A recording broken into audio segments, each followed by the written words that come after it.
welcome to episode 12 of my Mortal Realms review series. Julia couldn't be with me today, she's just not feeling too great. So I'm having to do the review by myself. Sorry it's a day late again, still having some supply issues amid the chaos, but it's the magazine did get here, so that's the main thing. So, but let's open up and see what we've got. Obviously, as you'd expect, for episode 12, I'm reviewing issue 12. Ooh, there's something in there. First thing I have is the Night Questor. I have basically this hero dude.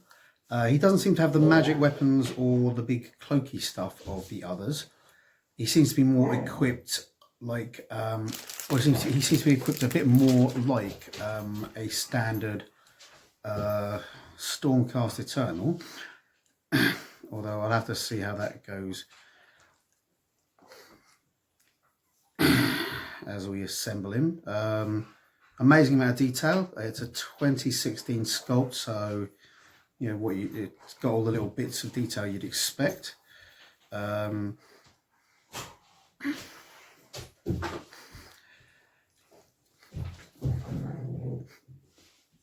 He's got quite a meaty looking sword there, as we'd expect from the Stormcast.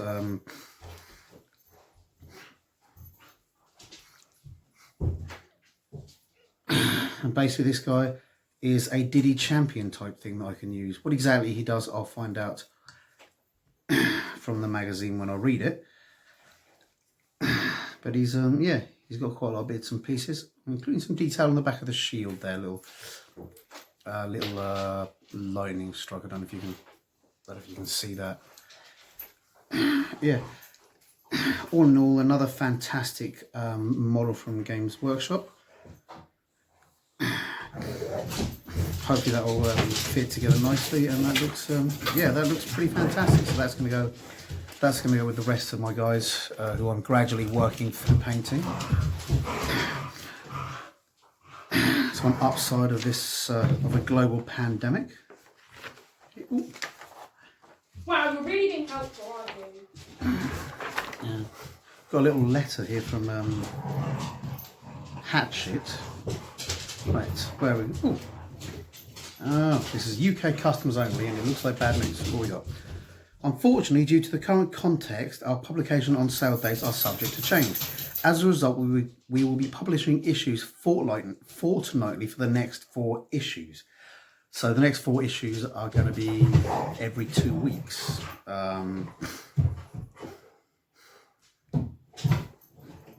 Please be assured that this collection will continue for its full duration despite these delays. We'd like to thank you for your understanding and hope you continue to enjoy the collection. It says the next 4 issues will be fortnightly, so I'm assuming that means we'll have an issue, 2 weeks break, then an issue. I mean, it could mean that we have 2 issues and a 2-week break and then 2 issues, I don't know. But either way, I'll keep on reviewing them when I get them.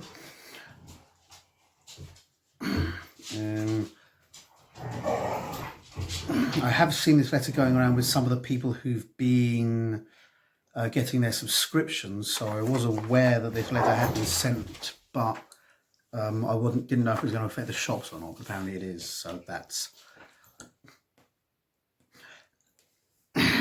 unfortunate.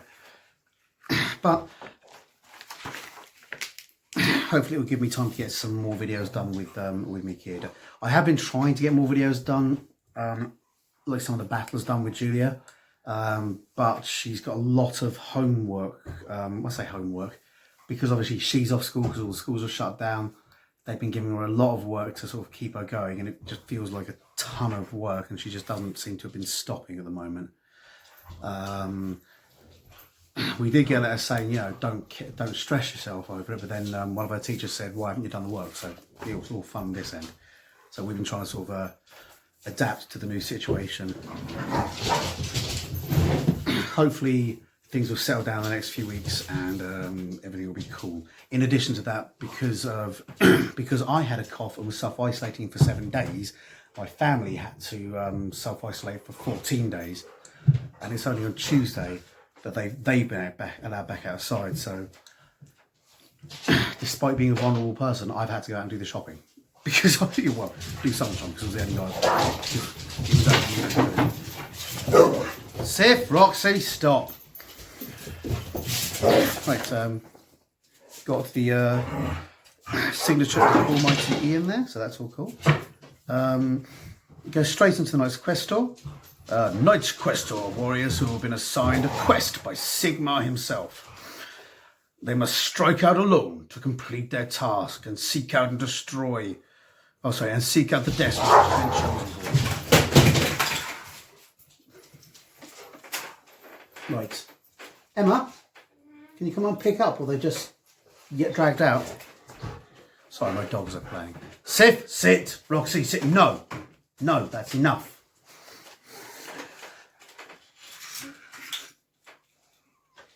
Sit, Sif. Sit. Sit. Yes, I know. You stay there. Right. So it looks like Knight Quest stores are, as it says in the name, Knights That Quest. So they're out doing specific missions for Sigmar. They've been picked out, singled out and told, you've got to do this. So I guess there's going to be things like assassinate champions or slay monsters or things like that. So they're pretty much a solo champion. So that's very interesting. It'll be interesting to put that together, and it'll be a nice champion to add to my collection.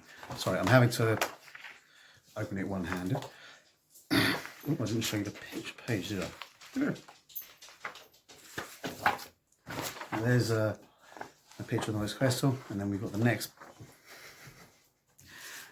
page there, which is Ancient Sigmar, which covers mighty warriors, quests of retrieval, quests both great and small.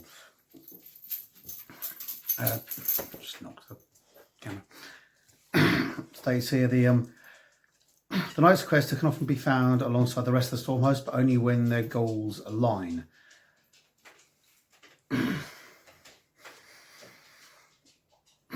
The Knight Quest duty always takes priority, and they will leave the battlefield mid-fight should their quest demand. So that's cool. Quests of retrieval. The Knight Quest store Ondar Hallowblade was taken by Sigmar. Was tasked by Sigmar with retrieving a deadly weapon that had fallen into the hands of the Chaos Sorcerer. His quest took him to the wastelands of Shaman. As he ventured through the strange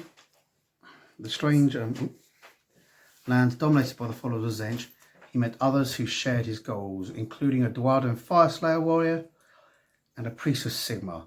With the help of these, he retrieved his weapon. It also says quests both great and small. The quests on which Sigmar sends his Knight Quests vary in scale and danger. The quest may require a knight to venture deep into realms dominated by chaos creatures, or it may be as simple as transporting a sealed letter to a waiting agent order. So that's pretty cool. We've got a picture there which I believe originally came with the Silver Tower artwork book of a little Knight Quester there and either two massive... Hey! What was that? No, sit. I told you to stop. Roxy, away. Emma, can you take your dog away, please? I don't know what that was. Roxy, away. I'm not sure what the problem is, but we're not fighting in the middle of me doing a video. Or at all, actually.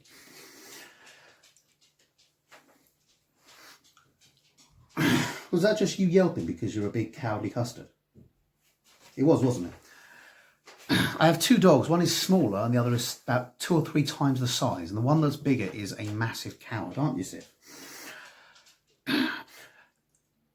Possibly she got nipped, but there's no blood, so most likely she just made a yelping noise.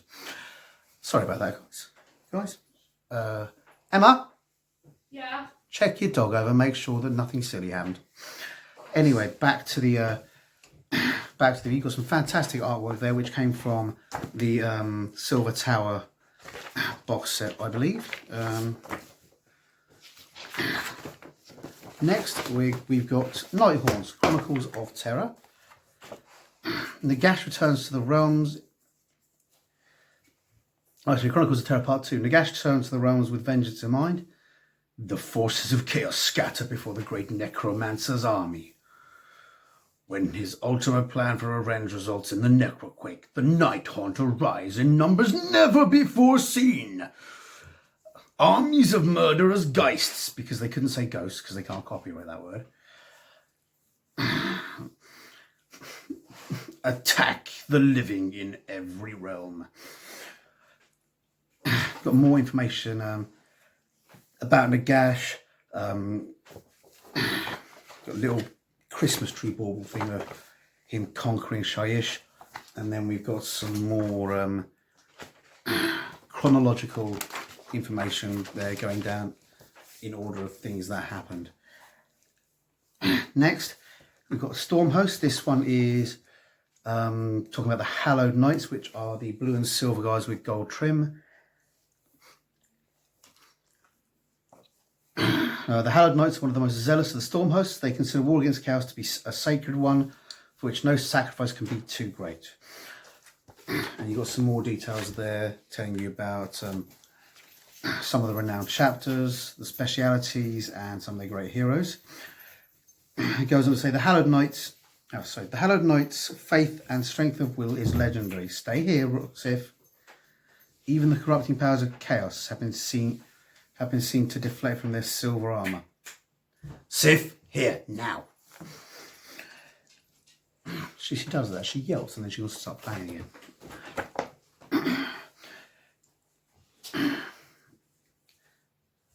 Sorry, silver armor, failing utterly to take their souls. It has now become a tradition for some Hallowed Knights' chambers to take a foul trophy, such as a severed finger of a diseased follower of Nurgle or a relic from their chaos from their fallen foes. They believe that if we can withstand the vile energy of such thing, then they can prove the purity of their own souls.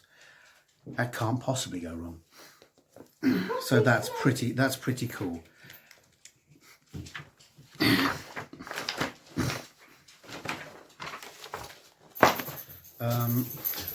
We've got How the Knights See Reforging, service in Shiran. The Hallowed Knight Grace battles were fought in Gairan during the Realm Gate Wars, where they were instrumental in the rebirth of Ariella, Goddess of Life.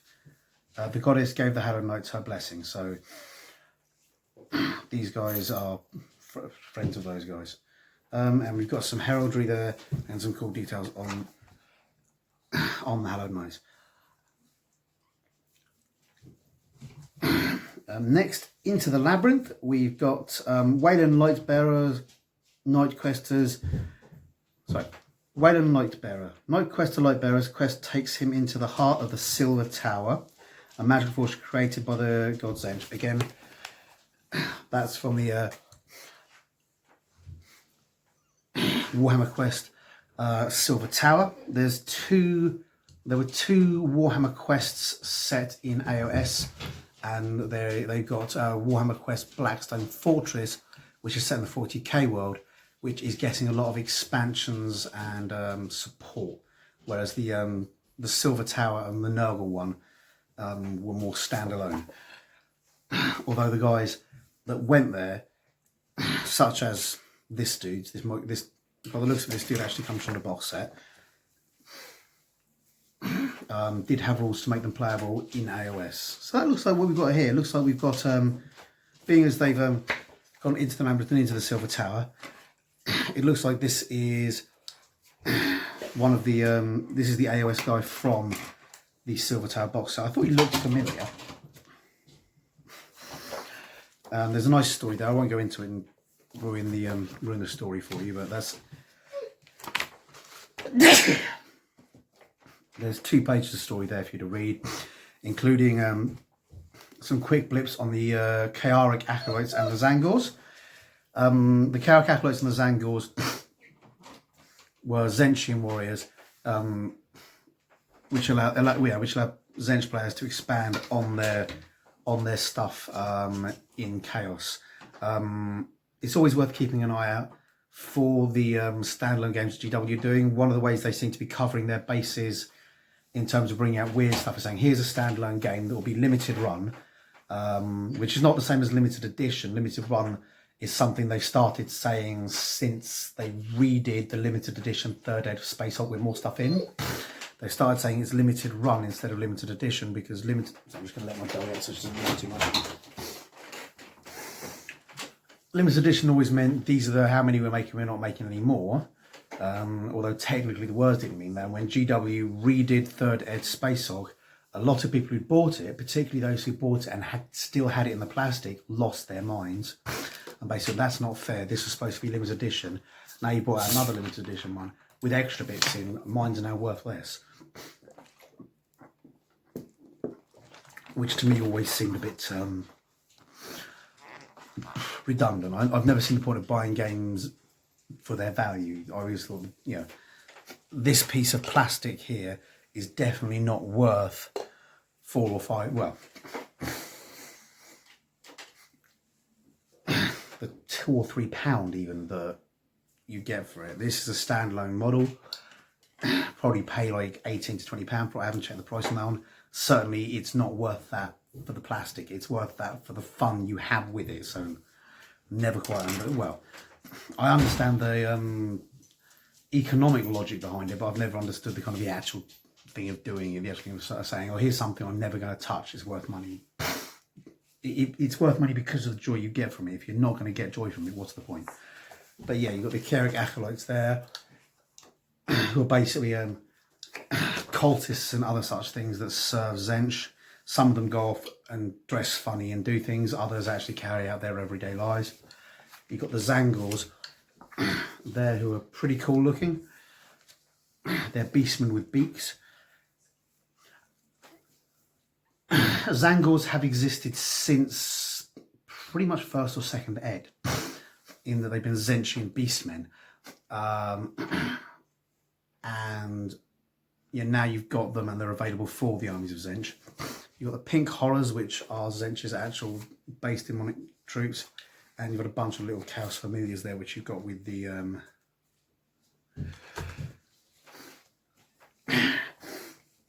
with the Silver Tower. So they're pretty cool. You've got like a little Moonface guy there playing with the Stormcast's faceplate. So there's a lot of cool stuff there. Right, now we're going to how to build the Knight Questor, which clip of safety in case you accidentally slip and cut your arm off. And that's 2 pages. It's basically a very, very simple model. There's only one model on the sprue, so to be honest, you should be able to figure it out without even the instructions. Next, it goes on about painting the Knight Questor. This is actually slightly different because there's a lot less robe to cover, so you're doing a lot more dry brush and a lot more covering the base things, and then you're basically just going into the blue. Yeah, don't worry about if you're doing these from if this is the first time you've done done painting like this, and it's perhaps the first time you've followed the painting guides. They add layers up as they go along, so it won't. This isn't the end result. It will be a lot cooler when you're finally done with it. Next, we've got Clash of Heroes, which is a nice little story bit, just to get us in the mood for our combat. This combat's going back to the small map. We've got the Briar Queen and the Tomb Banshee versus Xandria Azure Bolt and the Knight Questor. So 4 guys there. As usual, you'll need a battle mat, a flat surface, some dice, some coins or other items to use as wound markers, and you've got to set it up as shown on the diagrams there, so that's fairly cool. Okay, this looks like it might be self-reading. They're giving you a reference sheet for the battle round, so that's showing you how the phases generically work. So you should be able to use that for any game you decide to have a go on from now on. You've got the war scrolls for these guys. So you've got Xandria Azure Bolt. She now has Arcane Bolt, which is a spell, and Void Storm Scroll. Whereas the Knight Questor has Thunder Charge, Strikes, and Sigmarite Shield. Briar Queen's using Arcane Bolts. She's ethereal and can fly.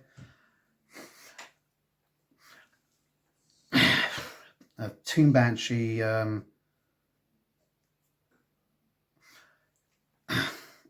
Frightful Touch is ethereal and can fly. Ethereal is a new rule. Ethereal units, that means that, Night Haunts are ethereal units. This means that the rend characteristics of any weapons are ignored when rolling saves. Every weapon has a rend characteristic, which I don't think we've covered before, but that's there. And basically what happens is it has a negative number. For example, in the case of Xandria Azurbolt's Incanter Staff, she has -1. So her save, which is 3+, sorry, well, not her save one. If Xandria were to use the staff on, let's say, the Briar Queen, under normal circumstances, the Briar Queen's save, which is 4+, would suffer a -1 modifier, taking it to 5+, if you will, meaning that you'd have to roll 5 or more to save. Because the Briar Queen is ethereal, she ignores that. Some of the weapons used by the Stormcasts, particularly the anti-magic dudes, have ways of ignoring the fact that you ignore that and things like that. So that's pretty cool. So it looks like, yeah, they've introduced both the rend ruling there, which I don't think we had already, and the ethereal ruling there, which we definitely didn't have. We've also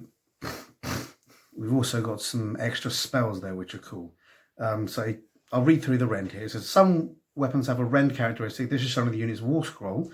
When the opposing player makes a save against the weapon with rend, they must modify their saving rolls results by the rend characteristic. So technically the way you do it would be you roll the dice. You know, say Xandria uses her encounter staff to attack the Briar Queen. The way I've done it works the same. It's what a lot of people do, but you roll the dice and you subtract 1 from the dice. So if you were to roll a 4, under normal circumstances that would save the Briar Queen. With a rend of -1, you subtract 1, so it only equal a 3. So that would not save. Where it is the Briar Queen, and she has that ethereal, she ignores that, and so she still saves on a 4. It gets a bit complicated. Sometimes it's easy to just think of it as, you know, it modifies the save, but where in fact what it does is it modifies the dice. But, you know, they must modify their saving roll, but as we did, when the opposing player makes a save against the weapon with rend, they must modify their saving roll result by the weapon's rend characteristic. For example, if a weapon has -1 rend, then a dice of 3 becomes a 2, and a 4 becomes a 3. So that's pretty cool. Next, and ethereal, as I read previously, means that they ignore that characteristic. Next, it runs through the sequence of play here. So you've got the hero phase, which is a new phase. So you've got the hero phase. In the hero phase, Xandria can attempt to cast Arcane Bolt, and the Briar Queen may attempt to unbind it. Unbinding is basically cancelling a spell. You declare cast, roll 2 dice and compare it to the casting value.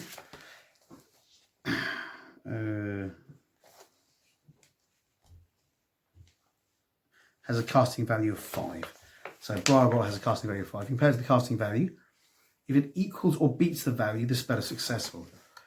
So 5 is fairly easy. 7 is an average, or 2d6 has an average of 7. That's because it starts at 2 and ends at 12, so it modifies it up slightly.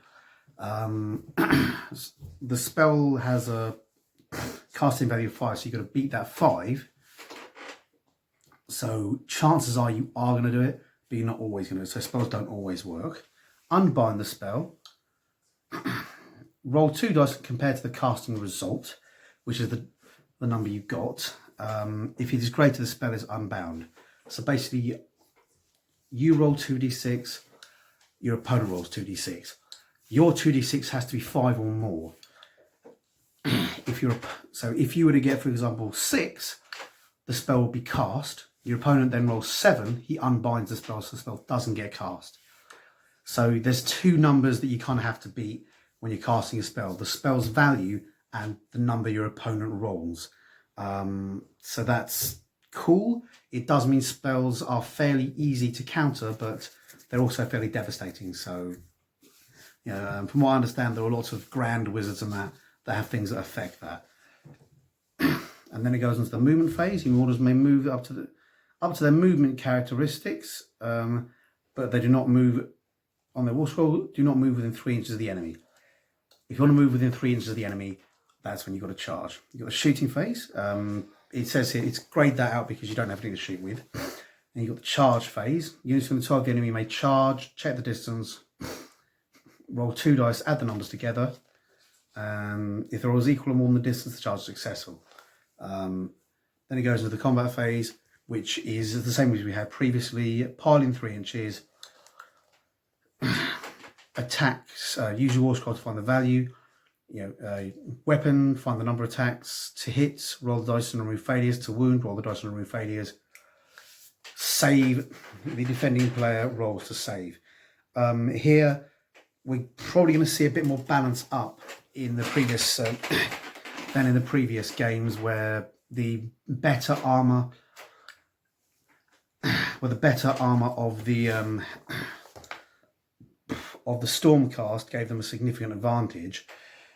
Now that you're going to see a bit more balancing and reversing, as if we look at these stats, Xandria Azure Bolt has a rend of -1 on her weapon, and as does the Night Quester, whereas the Briar Queen has a rend of -3 on her weapon, as does the Tomb Banshee, and their rends will work. So despite the fact that the Stormcast have better armor, in this case, it's worth less than the armor of the other guys.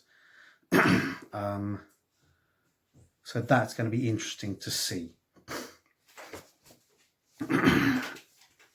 You then, after the saves, during the saves thing, it gives you the extra bit here, how to on rend, and then ethereal. Then it goes part 5 of the combat phase, add up the total damage, and then allocate wounds. Sorry, the attack phase. Then we're moving to the Nighthaunt turn. Have I turned 2 pages over? I have, yeah. Then you've got Nighthaunt turn 1.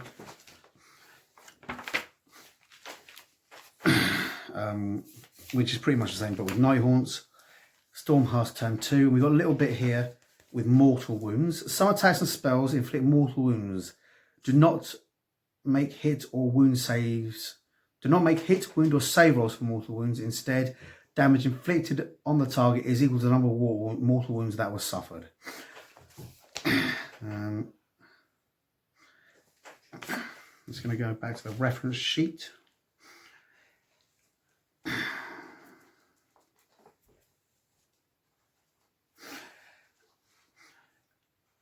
Yeah, Arcane Bolt in both cases can cause mortal wounds. It's weird that they'd include that on Stormcast turn 2. So in turn 1 you're not getting more ones, but in turn 2 you are. I assume that applies for the whole thing, but there you go. So you've got Stormcast turn 2, again a how to on rend, and then Nighthaunt turn 2. So it's a basic battle that we've been through. They just got additional rules, because you've got some magic spells that you're using, and they're fantastic. And you've got the rend and the ethereal rules that have now come into play. So they will change a lot of the game there. Prior to this, the Stormcasts have seemed to have the upper hand. This may well switch it back. Or at the very least balance it out, so that's cool. Okay, now on to the last bit. Well, it's got the inner page which says, you know, go to GW, ask things and look at stuff on the internet. Next, we've got the last page with what's coming in next week. So next week on issue 13, we should have thought, being issue 13, they'd have done something big and scary for the Nighthorns and the Geist. But instead you're getting paints. You're getting Abaddon Black and Mechanicus Standard Grey, as well as a dry brush, which will allow you to do some cooler effects. A lot of the stuff you've seen on the Stormcast involves dry brushing.